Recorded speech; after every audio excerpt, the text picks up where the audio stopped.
Sabdamu Bapa bagai air segar, membasahi menyuburkan bumi, menggugah jiwa, segarkan hati, kobarkan nurani untuk bersaksi.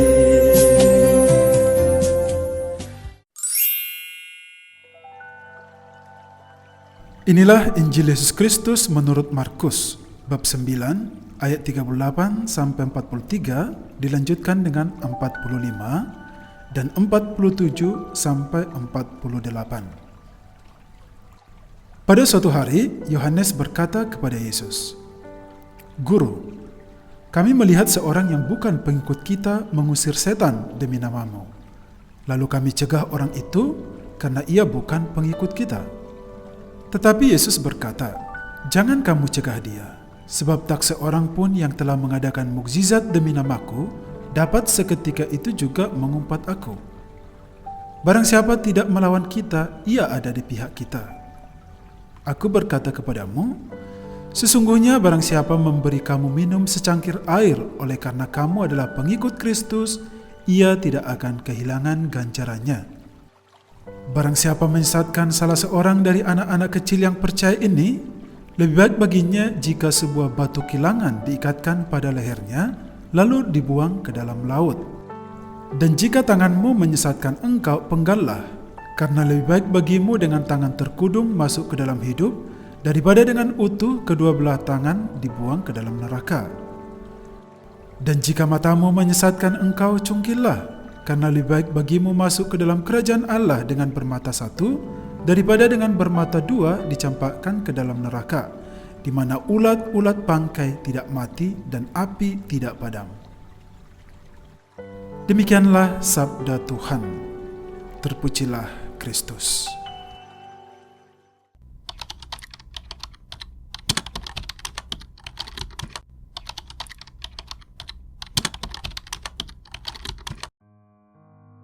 Saudara-saudari terkasih, dalam kehidupan sehari-hari seringkali kita melihat dan menyaksikan bahwa ada begitu banyak persaingan di sekitar kita.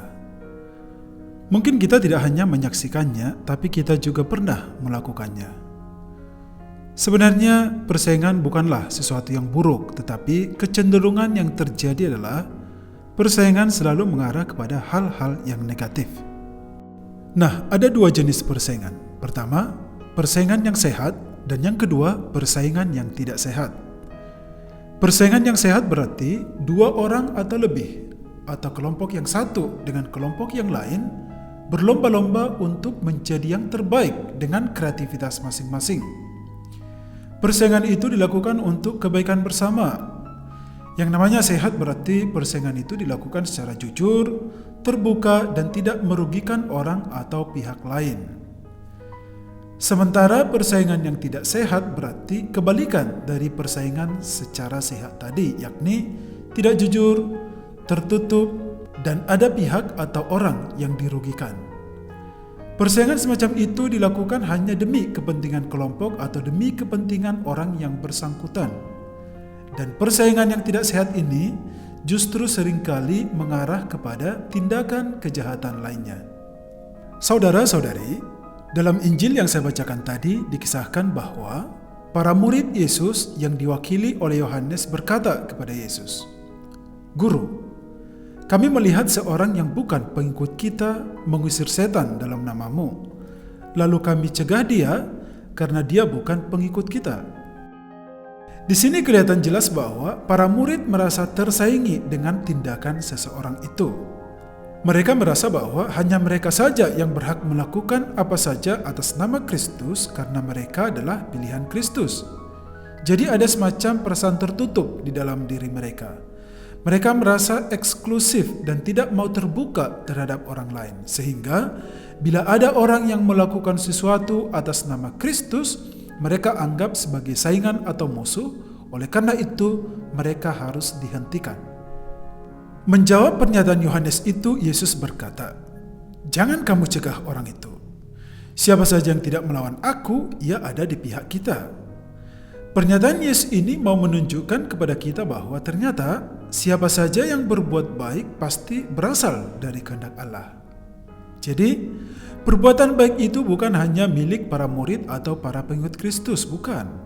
Perbuatan baik itu milik semua orang. Dengan kata lain, perbuatan baik itu tidak mengenal identitas atau agama tertentu, karena memang semua agama mengajarkan kebaikan. Tetapi yang menjadi pertanyaannya adalah, apakah semua orang berlomba-lomba mau melakukan perbuatan baik itu? Gitu loh. Ini yang perlu kita pertanyakan ke dalam hati kita masing-masing.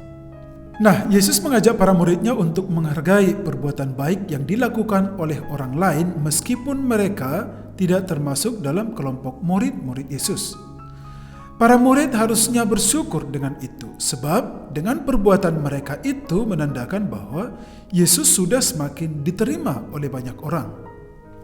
Saudara-saudari terkasih, setelah Yesus menyadarkan para murid untuk menghargai perbuatan dari orang lain dan tidak merasa tersaingi karena perbuatan itu, Yesus memberikan pengajaran kepada mereka tentang cara hidup yang benar sebagai pengikutnya. Kali ini Yesus memberikan pengajaran yang sangat ekstrim yang harus mereka pahami dan hidupi. Yesus berkata, "Jika tanganmu menyebabkan engkau berdosa, potonglah. Jika matamu menyebabkan engkau berdosa, cungkillah." Mengapa? Karena lebih baik dengan satu tangan dan satu mata masuk ke dalam kerajaan surga daripada kedua-duanya secara utuh dicampakkan ke dalam api neraka. Wow, ajaran Yesus ini sangat ekstrim. Siapakah yang sanggup melakukannya? Ada enggak yang berani? Saya sendiri tidak berani melakukan itu. Ya, kita harus akui dengan jujur dan rendah hati memang bahwa kita tidak berani melakukan perintah Yesus ini. Tetapi kita harus berani untuk tidak melakukan dosa. Itu kunci utamanya. Saudara-saudari terkasih, apa yang dialami oleh para murid Yesus dalam kisah Injil tadi pasti pernah kita alami dalam kehidupan sehari-hari. Pasti kita pernah merasa bahwa kita lebih hebat dari orang lain. Seringkali kita merasa tersaingi bila sama kita lebih sukses dari kita. Ada kalanya kita merasa bisnis atau usaha orang lain menjadi ancaman bagi bisnis atau dagangan kita.